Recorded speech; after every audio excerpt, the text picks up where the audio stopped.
Hello, and welcome to today's story. If you enjoy this kind of content, don't forget to hit the like button and subscribe for more. The story you're about to hear is based on accounts and rumors. Its full truth can't be confirmed. Now sit back, relax, and let's dive right in. I work nights more than I should.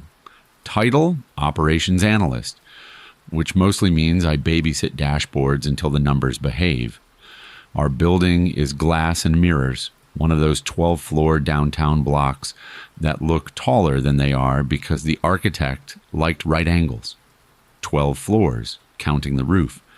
Everyone recites it on their first week like a safety mantra. 12 floors, 2 stairwells, 3 elevator cars. Basement storage? No, we lease. No sublevels. The trivia is baked into the onboarding. This started on a Tuesday I tried to fix by working through it. End of quarter, end of patience. The day people went home, the building exhaled and went hollow. The cleaning crew did their quiet migration. By 9, the lobby was a reflection with a guard at the desk, and me in it. Our elevators are the good kind. Fast, polite chimes, brushed stainless that shows your fingerprints like an accusation. I hit the call button and watched my tired face flatten in the metal. The car arrived with a friendly sigh. Inside, the panel was the same panel I've used 100 times. G, 1 through 12, a red alarm bell I've never pressed. No basement, it's a point of pride with facilities people.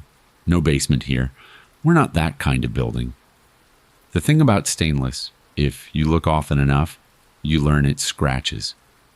I know the arc my keycard lanyard makes when I lean. I know the scuffs at knee height from too many rolling carts. That night I saw a smudge under the bottom row of buttons, where no finger goes. A crescent of cleaner residue, faint as a fingerprint on a glass. I bent to look because the brain loves a secret. The smudge wasn't random. Under the one, where a panel seam met the faceplate, the residue filled a tiny engraved letter. B, not a label. The letter itself, half hidden by the seam. I pressed the stainless where the letter sat because sometimes compulsion is the most honest part of you. Nothing. I pressed harder, sliding my thumb along the seam like I was playing a coin trick. The panel clicked. Something under my thumb gave with reluctant civility. A little circle of light winked on in the otherwise blank space below the one. A button rose from behind the faceplate as if the elevator had been waiting for someone to ask the right way. The light was green.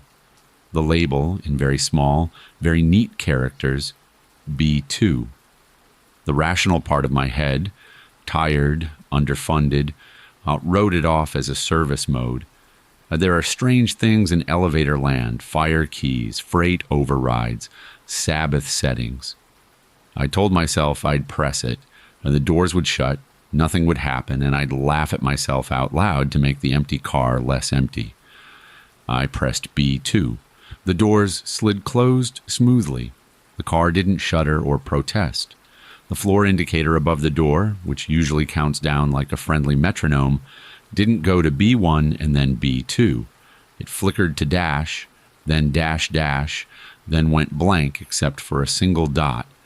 The kind of dot you get when software doesn't know which glyph to use. The gentle hum I've learned to ignore deepened a half note. My stomach moved the way it does on fast elevators and then kept moving. The car descended long enough for my brain to gather itself, look around, and start asking if maybe we were drilling to the center of the earth. No one pages facilities for that. I counted because counting makes panic feel like a task. 30 seconds, 1 minute. Past a minute, you begin to understand what wait means. The walls hummed like fluorescent lights in a school hallway you haven't thought about in years. At maybe the 3-minute mark, I lost accuracy. The dot above the door pulsed like a heartbeat. The car coasted. The hum thinned. The door chime pinged like we'd arrived on any normal floor, and the doors opened on a corridor I have never seen in this building or any other. No parking garage, no basement storage, no pipes or concrete or safety paint. A hallway Wide, low ceiling, acoustic tiles, the exact opposite of the gleaming lobby upstairs. Beige carpet runners, fluorescent tubes humming in housings that had yellowed at the edges. The air tasted like filter paper and burned dust. On the nearest wall, a directory plaque, brushed aluminum with black engraved text. Only the text wasn't text. Lines of neat characters that, at first glance, looked like English. At second glance, like English that someone had copied by hand from memory and gotten a third wrong. Letters with tails too long, A's closed to triangles, O's with a tick at 12 o'clock. The brain recognizes the shape of words before it reads them. Mine recognized directory and suite and conference, and then didn't. I should have turned around and pressed G. Instead, I did the thing I always accuse horror protagonists of doing. I stepped out to just look. The carpet sighed under my shoes. The air was the kind of cool held by server rooms and morgues. No exit signs, just the same hum-hum of cheap light.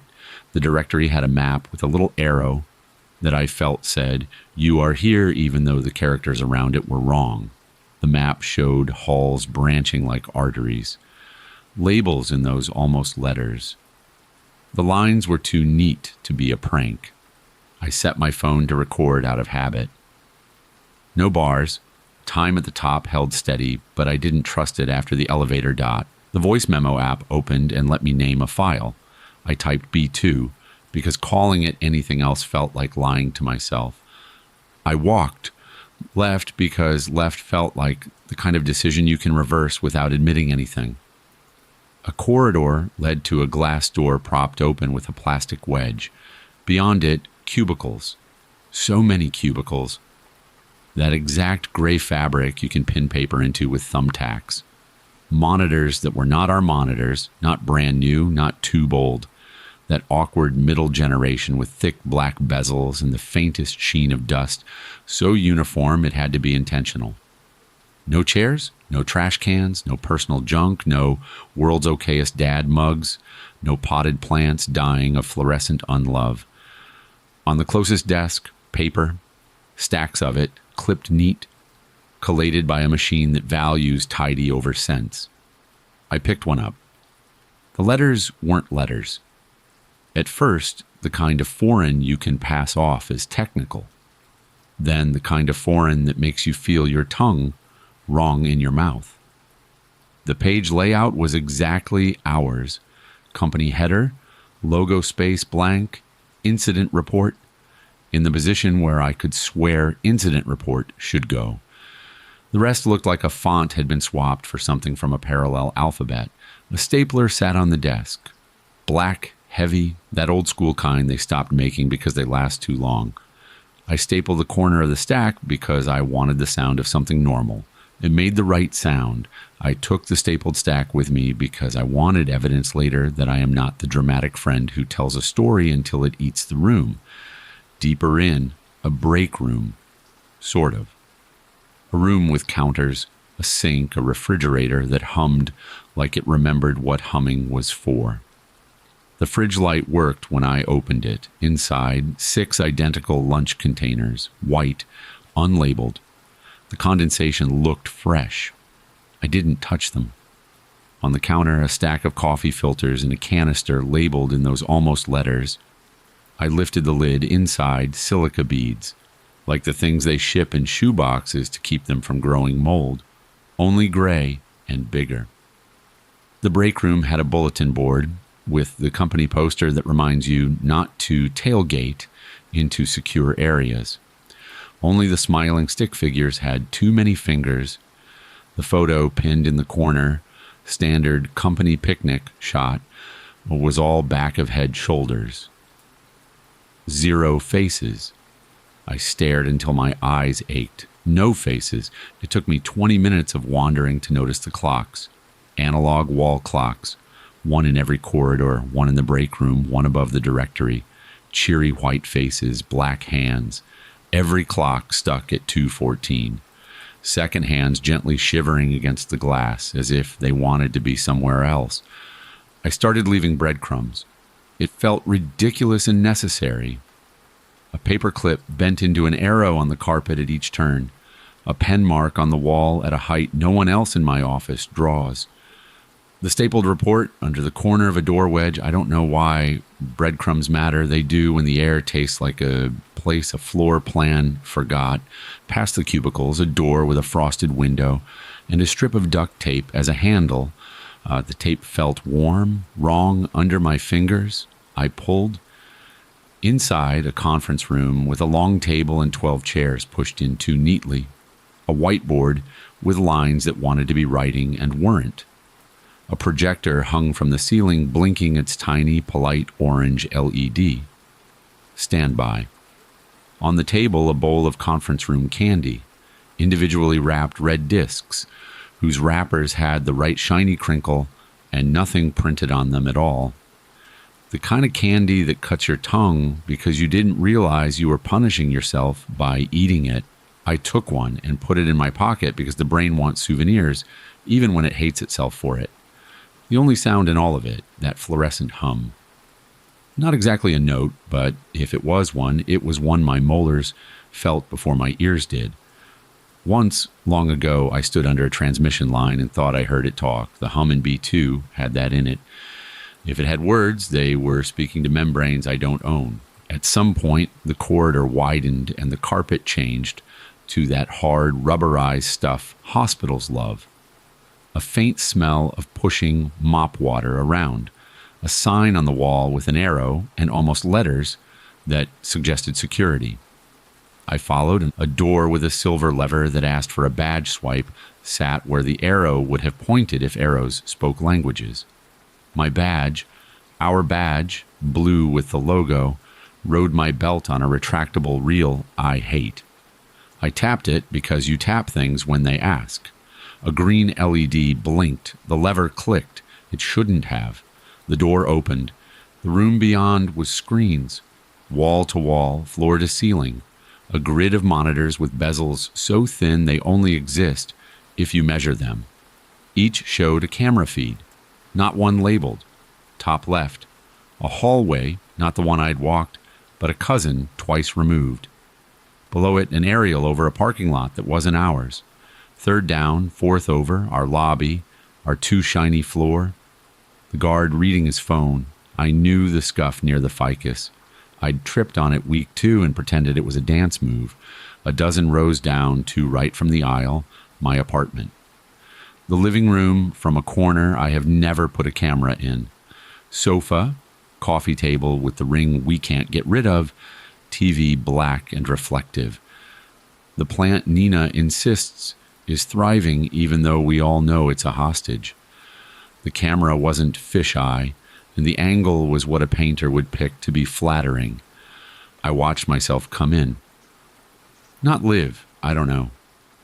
I came in on the screen and did what I do. Shoulder the door closed, toe out of shoes, drop key bowl too hard. On the screen, I took my jacket off and tossed it wrong, and it slid halfway off the arm of the sofa, and I didn't fix it because I never fix it the first time. On the screen, I stood in the kitchen while water ran, and I scrolled my phone with my thumb because everyone does, even when they promise not to. The timestamp in the corner of the feed said tonight, 21:12. The little seconds ticked up. Sometimes the date format changes the order and makes you doubt your literacy. This was my format, the seconds chasing me, live, except I wasn't home. The me at home scratched his jaw the way I do when my skin is dry. I touched my own jaw because the brain is a dog, see hand, raise paw. On the screen, I scratched and then stopped as if I'd heard a noise. Then my screen self looked towards the corner where the camera must have been and frowned exactly the way I was frowning at that moment, which is to say, like you've caught your reflection doing something you didn't intend. Behind me, in the room of screens, something clicked. Not loud, a mechanical courtesy. The screens flicked. For a second, every feed went black, but for white text in those almost letters, like a crash I wouldn't know how to report. Then they came back. The lobby stayed lobby, the parking lot stayed 3 a.m. empty.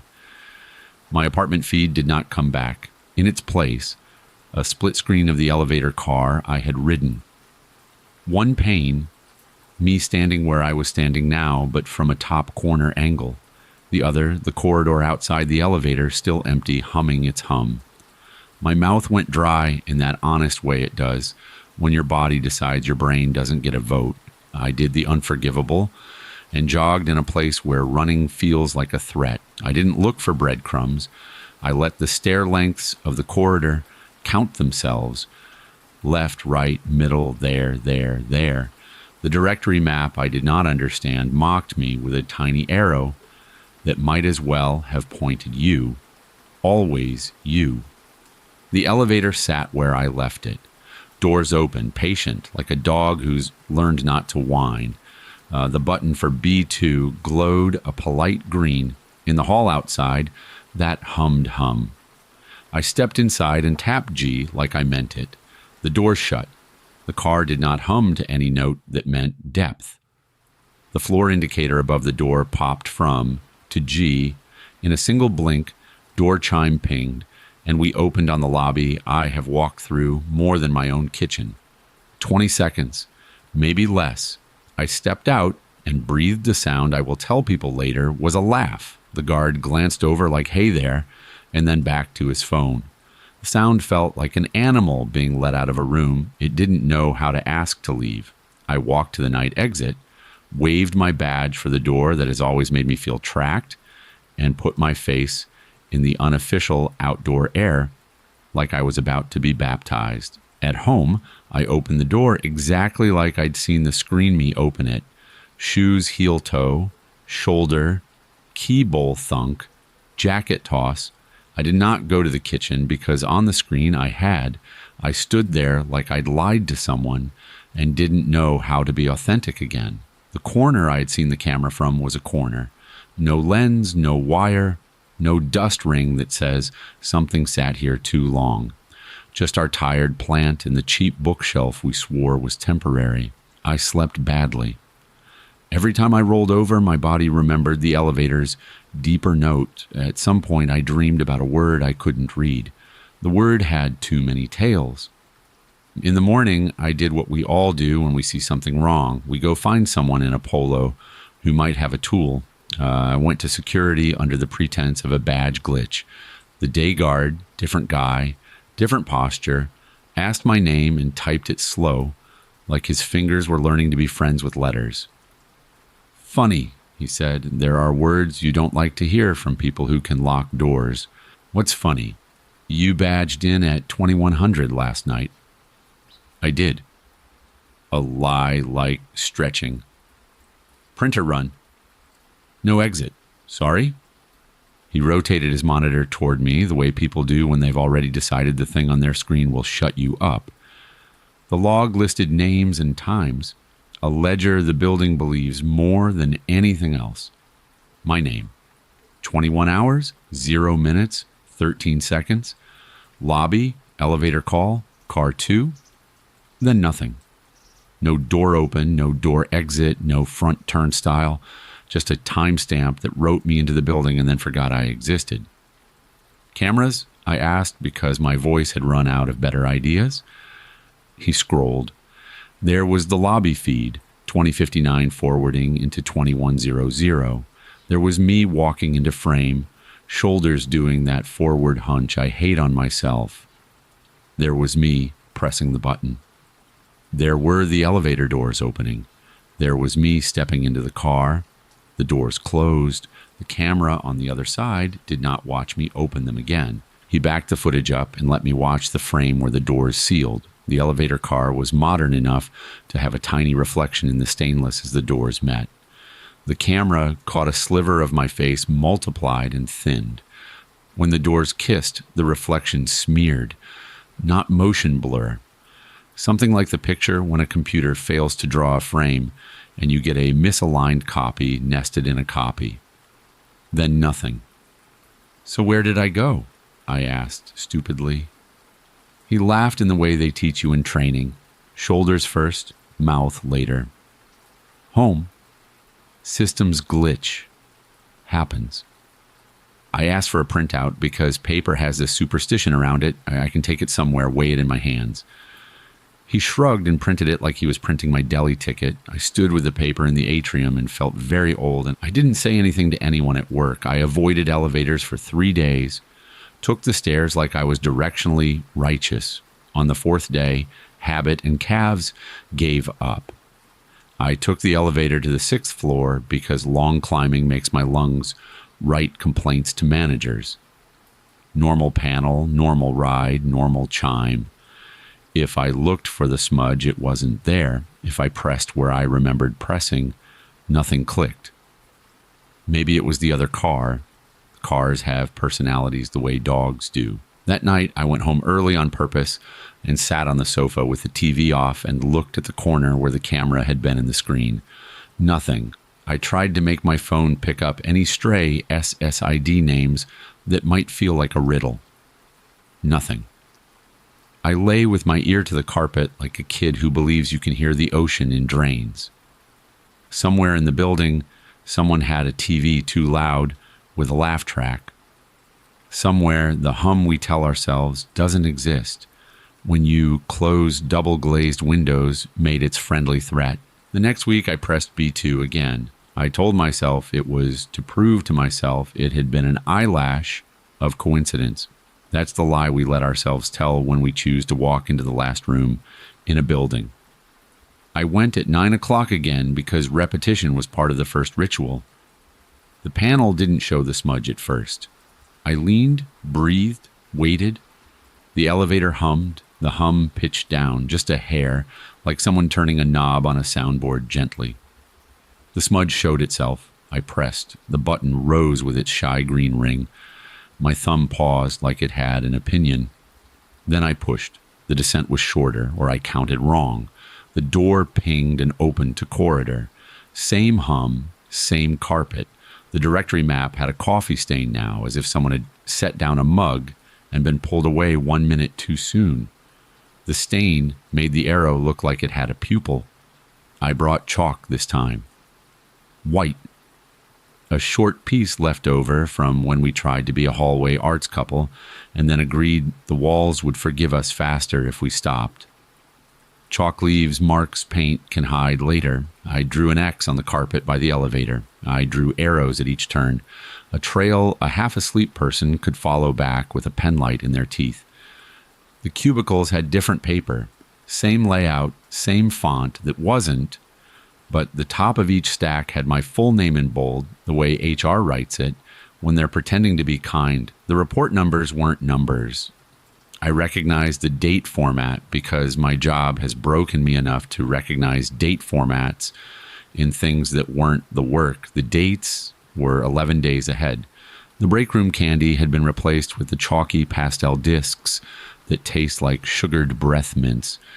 Wrappers blank, the fridge hummed at a pitch. My eardrum pretended to itch at an honest little dog, wanting me to open it again. I didn't. The security room, I almost didn't go back. Curiosity will rename itself courage if you don't stop it.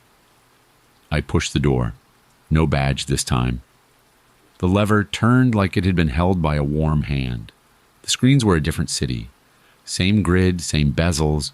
Someone had decided the feeds needed rearranging. Top left. A view of a quiet street 2 blocks over where the little deli owner smokes after close. Center. The river, black and flat. 3rd row, the lobby, caught mid-mop. In the place where my apartment had been, a split again. Elevator camera and corridor, a box-in-box trick. I watched myself arrive again. Me in the elevator from the corner angle. A person who thought he knew what the 4 walls of his day were. Me in the corridor, smaller than a person in that carpet desert should be. Now, the timestamps matched the hour. In the upper left corner of each feed, something new. A code. B2, intake. B2, egress.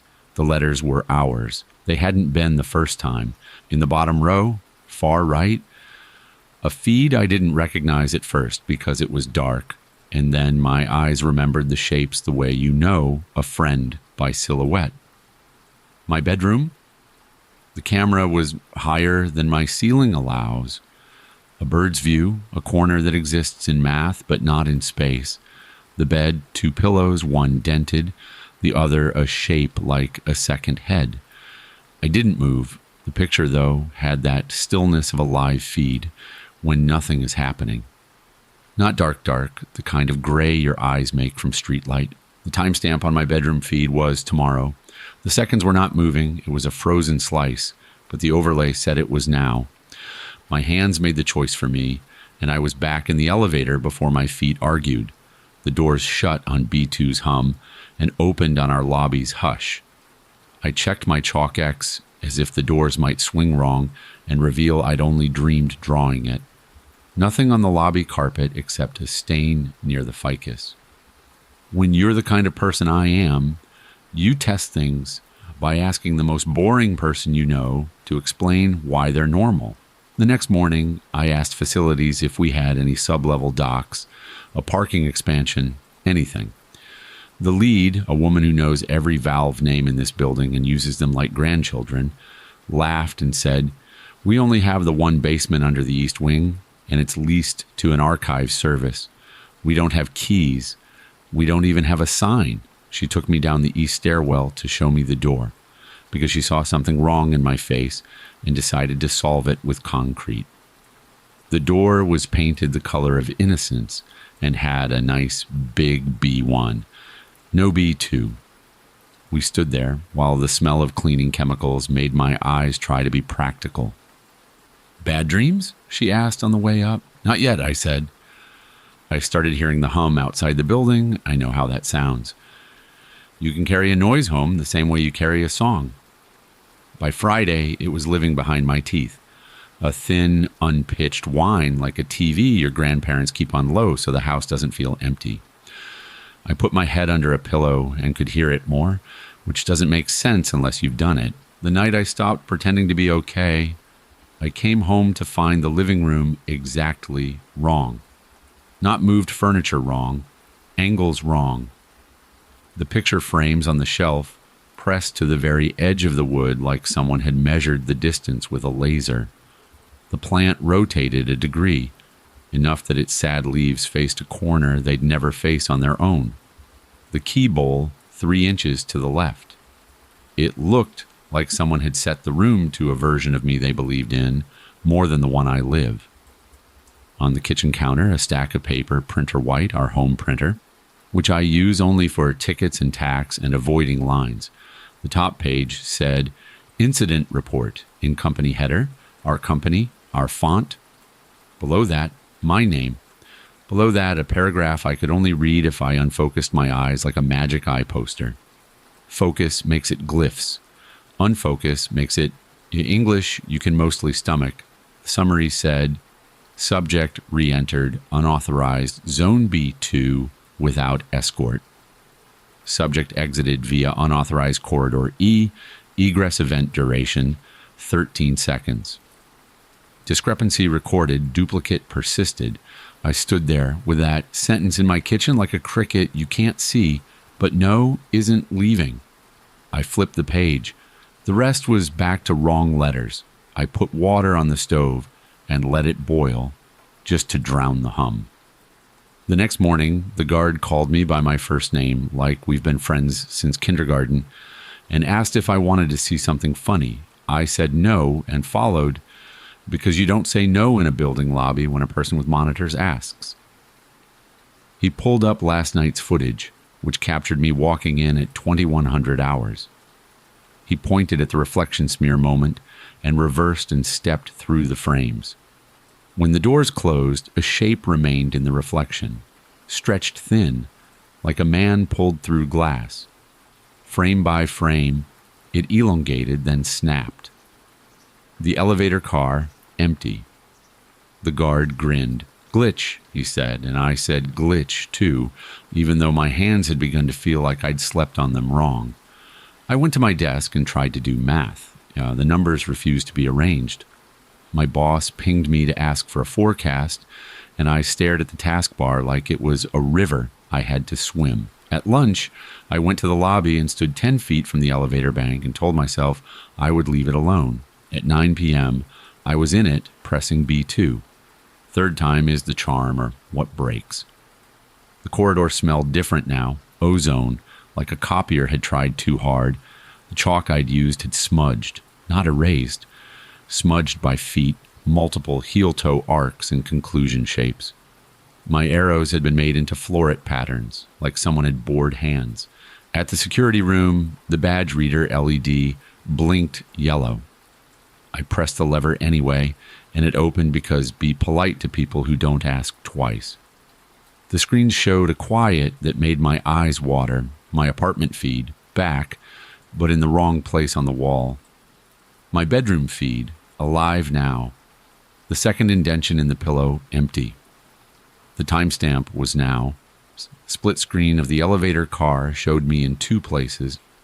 The angle in the car top corner, and the angle behind me looking over my shoulder. My shoulders hunched, the way my shoulders hunch under eyes. Bottom row, center, me, in a conference room I had not found this time. On the table, a stapler. I watched myself pick it up. On the live me of now, my hand tingled where the stapler should have rested. I learned a new thing then. How to run in a corridor that pretends not to end. The exit signs were there now and wrong. The arrows pointing in circles if you traced them. The humming snapped like a fluorescent starting after a storm. The clock on the wall said 2:14 and then tried very hard to say 2:15 and couldn't. I dropped the candy I had carried for luck. It didn't bounce. It stopped like it had been placed. The tone the radio in my head had been playing all week patched to it. The hum made a shape around the little red disc, like a mother hovering over a child.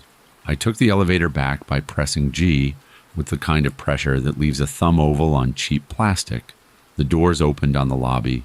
A man I didn't know at the desk looked up and asked if he could help me with something. That is when the shape of the situation bit down, because I recognized his face, not from work, but from the wall of screens. He was a security guard from a different building 6 blocks away. The feed had labeled him hours ago under a row of almost letters I now understood just enough to be thrown by. B2, Lobby 3.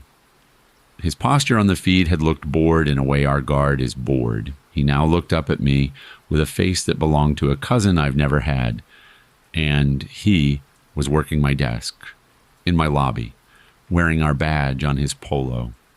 He did not know me. The room did not know me. And the lobby felt like a lobby that had learned its lines from watching lobbies.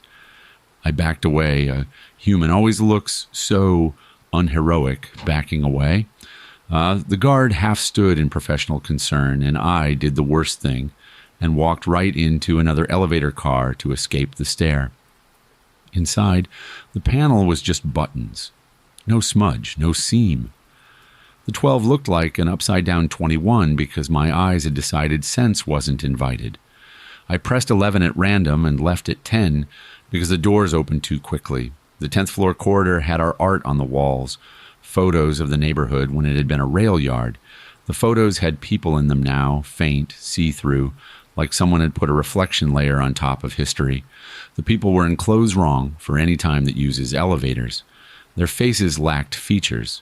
No eyes. The suggestion of a nose. The version of a mouth that painters do when they're tired of commissions. I decided to be done with elevators and took the stairs. My access badge didn't free the west stairwell door on the ground floor. The reader LED stayed stubbornly red. I took the east stairwell and got an alarm that sounded like a truck reversing. The guard's voice over the intercom asked if everything was all right, and it was the voice of the guard from 6 blocks away, and I said, "Wrong door, sorry," and he laughed like we'd all agreed to role play. On the sidewalk, the night tasted too warm for the date. The bus stop advertisement was for a bank that closed years ago. The city felt like it had been proofread by a drunk copy editor. I walked home like a person returning to a past life. At my door, the key worked, thank God for small favors. Inside, the chalk trail was on my carpet. Not the chalk I'd put on B2's carpet. The pattern, smudged by a heel toe, I recognized. X by the window. Arrow toward the bedroom. On the kitchen counter, another stack of paper, not mine, a report with my name and a line that made my hands behave like they'd been taught politeness at knife point. Egress event reversed. Subject persists in duplicate. Program advises reconciliation at next 2:14 event. The clock on our oven is always wrong. We tried to set it once and decided to learn subtraction instead. It said 2:10. It never says anything at 2 a.m. because I am asleep at 2 a.m. The little colon between hours and minutes blinked like it was trying to keep time with the hum. At 2:14, the entire building took a breath. Not loud. Doors have a way of sharing pressure with each other in a vertical stack. Apartments sighing in sympathy like relatives trapped at a reunion. The bedroom door moved a quarter inch. The closet answered. The hum gained a new tone. Something thumped under the bed. Not like a monster. Like a person bumping a shin. I don't keep things under the bed because dust makes my lungs correct me. I knelt like a fool and lifted the quilt as if quilts have ever protected anyone. Under the bed, dark. Too dark for the space. Dark like the space was a corridor. Dark like it had depth beyond my floor. Somewhere in the dark, a green LED blinked. At an interval, my jaw remembered from the elevator car. I did not put my hand in when I closed the door because sometimes doors are the only thing we get to do. The next day, work behaved like a play where I'd been replaced and the actor playing me had learned his lines from an understudy. A colleague asked about a call I hadn't been on, and I answered as if I had and found my mouth knew the agenda. A spreadsheet had red cells I hadn't formatted, and my fingers corrected the muscle memory. The cafeteria had a soup I'd thought they'd stopped making. The label was in those almost letters, and I knew it meant tomato bisque. Messages arrived with subject lines in a font I couldn't install. My name sat in a C field that had never learned what commas mean. The facility's Slack channel pinned a note, B2 button reported in elevator 1, vendor to investigate, and below it a reply, no B2 in our building, please refrain from humor. The thumbs up reaction had too many thumbs. I printed a page of the not quite text to see if paper would discipline it. The printer output looked normal at arm's length. At eye level, the tails grew tails. I took a pen and tried to trace the letters into what I believed they were beneath the wrongness. The ink resisted where the font pushed back. The part where you erase and it smudges stopped being funny. On line 2. I have a meeting with security next week, a polite letter said, to discuss badge anomalies. The letterhead is ours. The signature belongs to a name that doesn't. The signature loops have loops inside the loops. I can almost hear the sound the pen made in someone's hand practicing that flourish. At night now, if I sit very still, I can hear the elevator move in a building that only has 12 floors. The hum finds me through walls. At 2:14, the apartment registers a change in pressure, even if the weather says calm. The oven clock has started keeping its own time and always returns to 2:14 between breaths. I know better than to press B2 again, and I also know I will, because this is what the place below the place does. It waits, and it hums, and it makes paperwork around you until you are recorded as having done something you have not done yet. It catalogs duplicates. It prints incident reports on your kitchen counter with your name and the word reconciliation in a font you can only read if you agree to. The worst part isn't the corridor. It's not the screens or the candy or the clocks that stopped the moment someone who isn't me decided numbers are flexible. It's finding the chalk trail on the carpet when you come home, the little X you draw for yourself because you're tired of being turned around. It's knowing the arrow points into the bedroom and under the bed into whatever green LED is winking like it knows your schedule. I keep thinking about the guard from 6 blocks away wearing our badge. How easily a lobby can swap a face and keep being a lobby. How easily a feed can reassign a camera and keep being surveillance. How maybe I never left that corridor the first time, and the version of me that went back upstairs is the paperwork version, the duplicate that gets to persist until 2:14. How the report in my kitchen isn't a warning so much as a calendar invite. If this post vanishes from your screen later, don't message me to ask why. Don't tell me it's a glitch. Don't tell me to press the alarm bell in the elevator. Don't tell me to take the stairs. The building knows how to move the stairs too. And if you work in a place where the elevator panel has no basement, if you ever see a smudge where no finger ever goes and an engraved letter hidden by a seam, go home. Count the steps to your door. Move your key bowl an inch and see if it stays. At 2:14, watch which doors breathe and which ones hold. Do not press B2. Thanks for listening. I really enjoyed putting this story together for you. If you liked it, hit that like button, subscribe for more stories, and share it with someone who's into this kind of stuff. See you next time.